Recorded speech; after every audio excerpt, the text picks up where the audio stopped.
Grace be unto you and peace from God our Father, from the Lord Jesus Christ. I was glad when they said to me, let us go into the house of the Lord. And I'm Father Steve Sellers. This is Dot, and this is our brief daily message of hope. Dot's sort of perturbed this morning. The little cat, Francis, who's not all that little. Francis is probably closer to a year old now, but he's being a typical cat, and Dot being a typical dog. The cat gets the upper hand pretty fast and has Dot sort of razzed. So I'm going to just give Dot her little sticks to go chew on, and she'll be a good girl and just take care of herself this morning and do the very best she can to ignore the little cat. And so the cat's gone into the window where he'll stay for a while. But I was just thinking this morning about how amazing time is. You know, we have no choice in this life but to move forward in time. 1 second by 1 second, we're moving into the future. And we do change as we do that. And sometimes the changes are very pronounced in our lives, and sometimes people age well, as they say, and they don't show the signs of age, but ultimately we all will. But we also know that with God there is no time. 1,000 years, a single day, it's all one to God. And so we are in time and on our way to being in eternity with Him where there is no time. And so, but I was just thinking that while we're here, interesting things happen.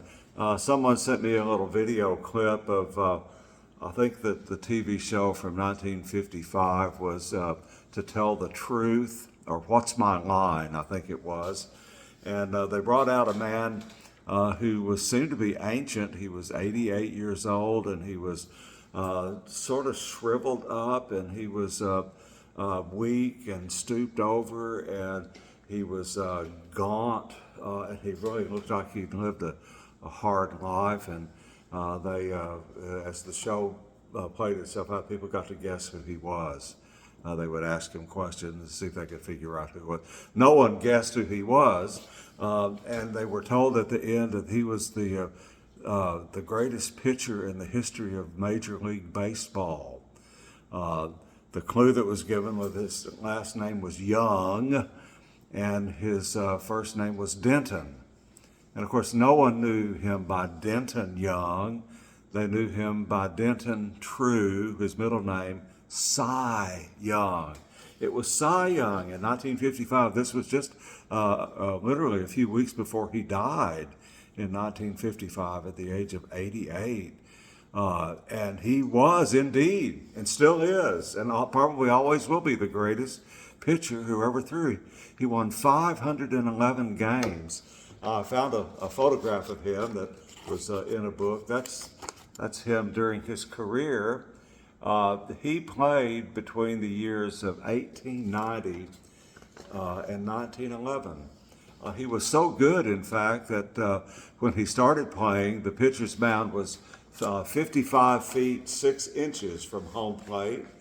And because Cy Young and some of the other pitchers then threw so hard, they moved the pitcher's mound back 5 feet to where it is today, 60 feet and 6 inches. But he still went on in 21 years to win 511 games. The only person anywhere close to him, I believe, is Walter Johnson, who played in the 20s and 30s, who won 417 games. So Cy Young won almost 100 games more than the second-ranked pitcher. And he is infamous for the fact that he lost more games than anyone else has ever lost. His record was 511 wins and 315 losses. And so we realized, seeing this little shriveled up old man coming out on a TV show in 1955, when I was just a little boy, was the greatest baseball pitcher ever, by far. So much so that the best pitchers in the leagues today are given by vote the Cy Young Award. Time is like an ever-flowing stream moving onward, and we're in it with the Lord who's in it with us, and he's leading us into eternity with him. And I was just thinking of the great, "O God, our help in ages past."